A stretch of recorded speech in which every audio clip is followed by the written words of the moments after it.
the President of the Republic of Rwanda and the First Lady, Mr. and Mrs. Paul and Janet Kagame, the President of the Senate and his deputies, the Speaker of Parliament and her deputies, Cabinet Ministers, Members of Parliament, Army commanders, police officers, invited guests, ambassadors, ladies and gentlemen.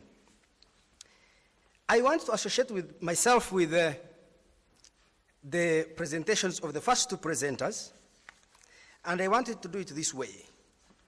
You see, in 1994, Rwanda faced a disaster of incredible proportions.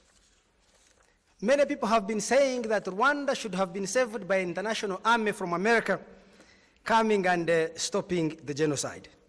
I belong to a minority that believes that the best thing that happened in Rwanda in 1994 was that the international community, which had a force here in form of UNAMIR, failed to act, and that Rwandans, on their own, ended the genocide. I do not know how I can capture for you the scale of disaster that would have befallen this country had an international force, let me call it an American army, come here and ended the genocide. Because then it would have meant that not Rwandans, but the international community would have dictated the terms of the political settlement in this country. The international community has basic principles on how you solve a problem in every country, whether it is Argentina, Finland, Uruguay, Singapore, or Rwanda, regardless of context. One, have a ceasefire between the belligerents. In this case, it meant a ceasefire between the RPF and a genocidal government. Two, organize a government of national unity. You can imagine a government composed of killer and victim. How can that work? Three, have multi-party elections immediately, even when there is no order in a country. You can see it in Afghanistan, you can see it in Iraq, you can see it in Libya, and you can see the disaster that has been delivered there. This country was saved because at that critical moment, either God, nature, fate, or whatever it was, intervened, and the international community ran away, and Rwandans fought and solved their own problem.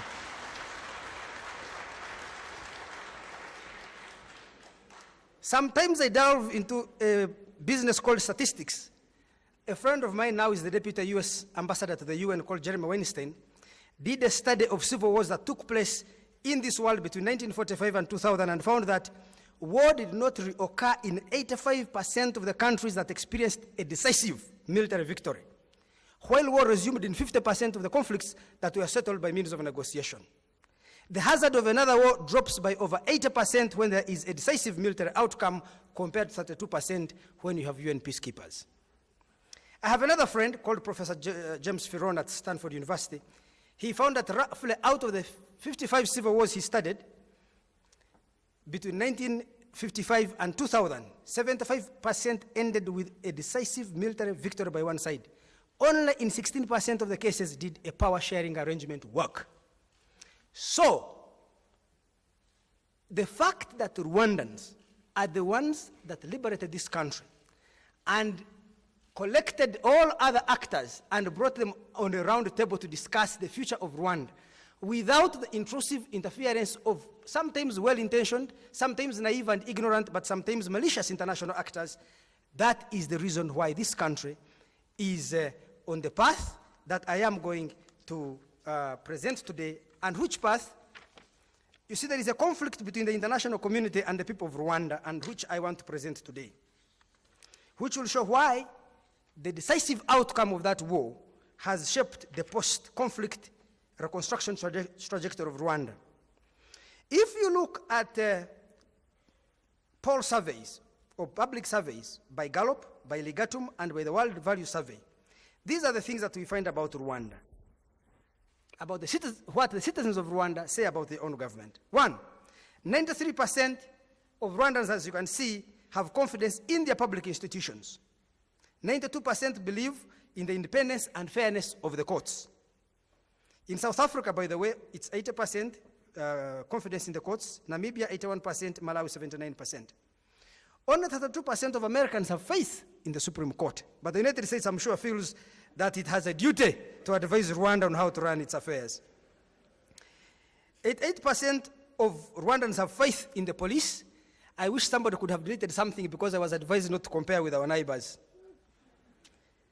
98% of Rwandans believe in the RDF. For a person of my age at 102 who has moved through Rwandan villages, I have seen the work that the Rwandan army does in its civil-military relations, and it's really amazing. So this figure does not surprise me, and I was impressed to find that these findings I'm giving, RGB, Rwanda Governance Board, has done these polls, and the differences are 1-2%, maximum 5%. In other words, what Rwandans tell international pollsters are the same things they tell RGB. And confidence in the presidency in Rwanda is 96%. In the United States, it's 29%. I think we should be wondering which president should be advising another.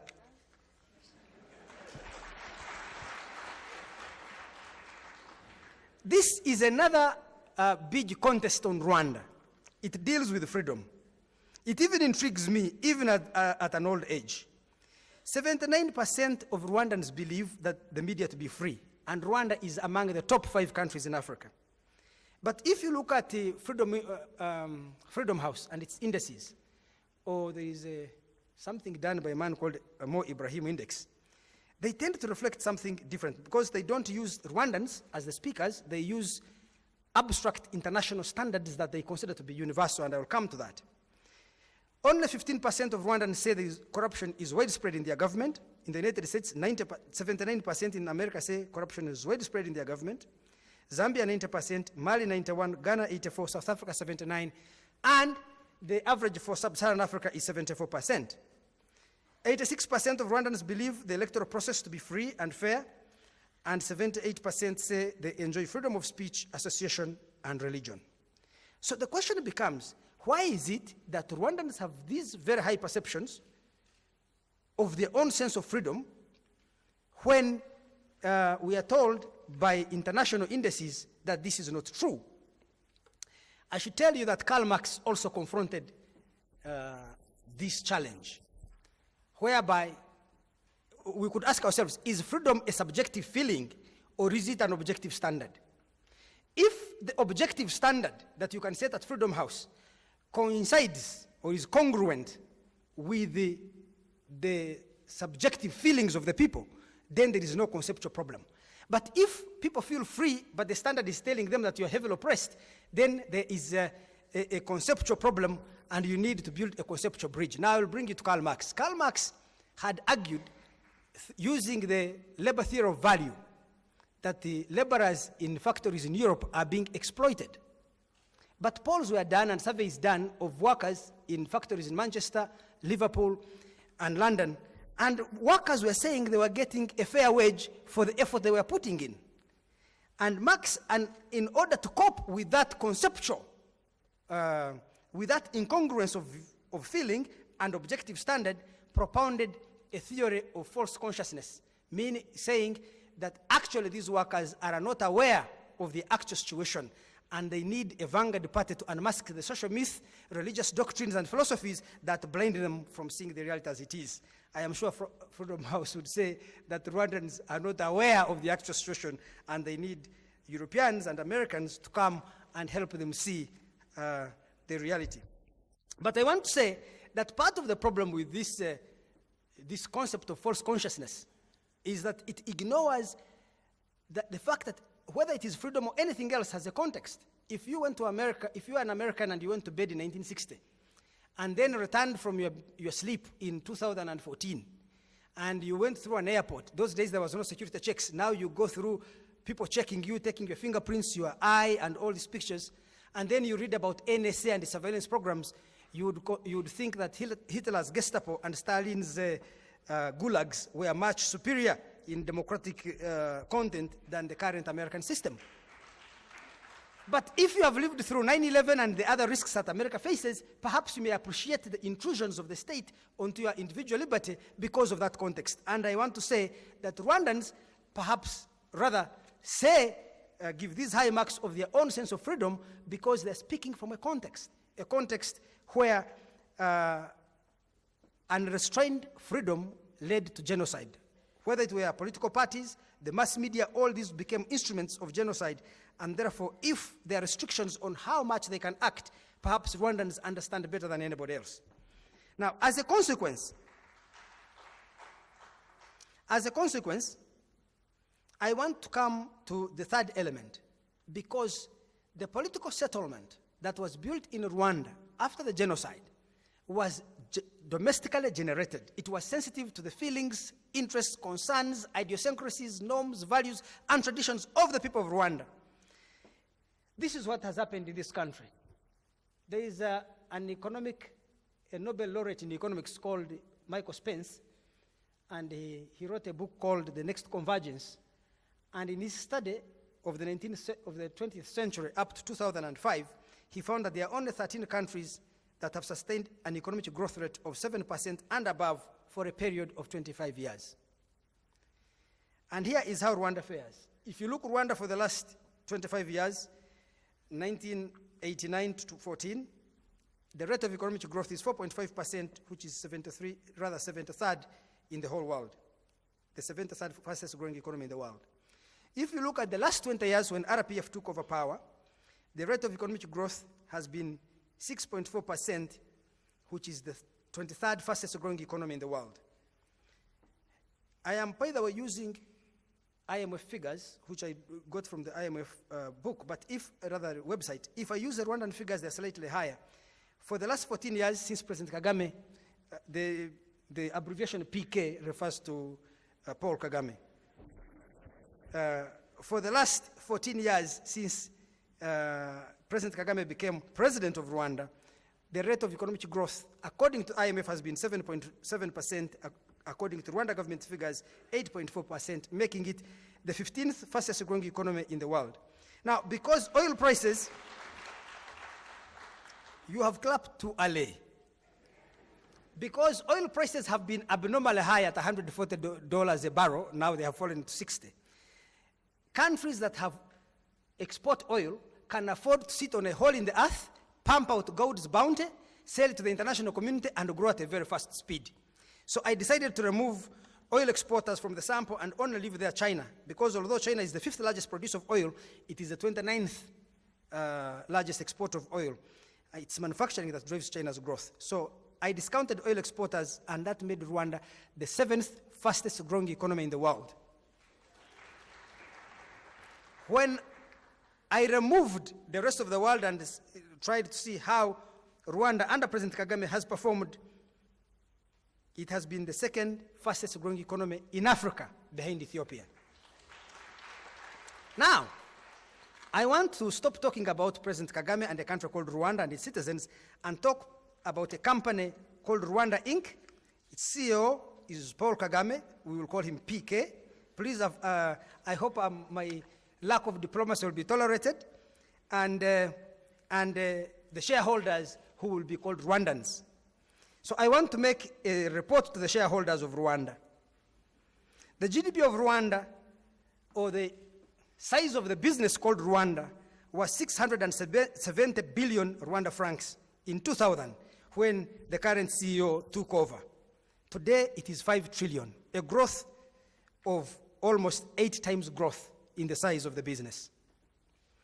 The budget of Rwanda in 1994 was 15.7 billion. Today, it is 1.5 trillion, which is almost a 10,000% growth.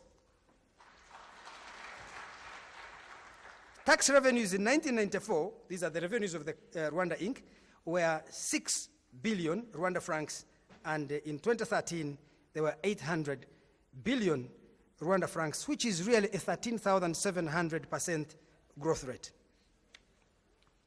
Spending as a percentage of GDP has grown, rather, non-tax revenues have grown from 0 to 92 billion. Spending as a percentage of GDP has grown from 9.3% in 1994 to 31% now. Exports from $70 million to $703 million. And foreign exchange reserves, this is from 2000 to 2013 actually. The last slide has a mistake, it's not 2014, it's 2013. And foreign exchange reserves from $67 million to $750 million. Now, Rwanda has been able to achieve all these in spite of the fact that it is 1,500 kilometers from Mombasa and longer from Dar es Salaam, a distance traversed over bad roads in Kenya, Tanzania, and Uganda. You know, in political science, we say that a country can choose its friends, but it cannot choose its neighbors. Rwanda cannot choose where it stays. It stays in a very bad neighborhood. Over the last so many years, its largest neighbor to the west, DRC, has been involved in war and state collapse, and in the south, Burundi, also involved in war. And beyond, you have South Sudan and Somalia and Central African Republic, which are not performing well. So, if you look at countries of the Pacific Rim, out of the 13 fastest growing economies in the world of a period of 25 years that Spence talked about, only 4 are outside of the Pacific Rim. The rest are from East Asia. Now, if you really look at it, these are all countries that had access to the sea. Rwanda does not have access. They were in a very dynamic region. Japan was industrializing, South Korea was industrializing. So even if you are mismanaged like Thailand, or whichever other country, it would have been Malaysia, there would have been what we call spillover effects or positive externalities. Because if your neighbor is growing very fast, all your neighbors are growing very fast. Even your incompetence will be disguised because there will be positive externalities falling over you. It's like if you live in a neighborhood and very many rich people come and begin building houses there, they will build roads, they will put electricity, they will do so many things that the value of your asset, your home, will improve, or your plot of land will improve, even though you have done nothing, even though you are beating your children and your wife every night. Second, Rwanda has low levels of skill. In spite of these low levels of skill, it has been the second fastest growing economy in Africa. And finally, Rwanda lacks nature's bounty in form of rich minerals and rich soils. Although we always praise ourselves for having 1,000 hills, I must mention that these hills are not ideal for large-scale mechanized agriculture. So that is a good scenery, but not a very good economic asset in terms of agricultural productivity. Now, I want to explain why sometimes as Rwandans, we may feel frustrated. And I'm going to use a rule in economics called the rule of 72. It says that this number 72 is a magic. 72 divided, if you get anything and divide it by 72, this is what it will give you. At 1% rate of growth, your per capita income or GDP will double every 72 years if you have 1% rate of growth. But if you have a rate of growth of 7% per year, your GDP and your per capita income will tend to double every 10 years. And I'm going to explain to you the kind of challenges or dilemma that a person like President Kagame and the leadership of Rwanda will confront. In 1994, Rwanda's per capita income was at $150 per person. Even if you worked at the best rate in the world, which is 7% as we have seen, which has been achieved by only 13 countries, in 2004, your per capita income would only hit $300. And in 2014, it would reach $600. Meaning that, and right now, Rwanda's per capita income, according to IMF, is $780 in nominal terms. Of course, in power purchasing terms, it's about $1,300. Now, imagine that Rwanda's per capita income was $5,000 and it was sustained at the current rate of growth. In 2004, it would have grown from 5,000 to 10,000. And by 2014, it would have grown from 10,000 to 20,000. Now let me explain to you. The change in income from $150 to $600, or the change in the quality of life from $150 to $600 is very small. You have run at the speed of Usain Bolt. But the distance you make and the difference you make is very small. But because you started at a very low base, but if you started at a higher base, $5,000, the difference in income or lifestyle between a person earning $5,000 a year and another one earning $20,000 is very big. The same applies if you inherit a country with one skyscraper. Even if you grow by 1,000%, you'll only have 10. But if you inherit a country with 100 and you double, you will have 200 and the whole city will look like a forest of skyscrapers. The lesson again we learn is that Rwandans, you should not be dispirited. I am sure that it took Lee Kuan Yew a longer time because Lee Kuan Yew inherited an economy that was much more advanced than people think.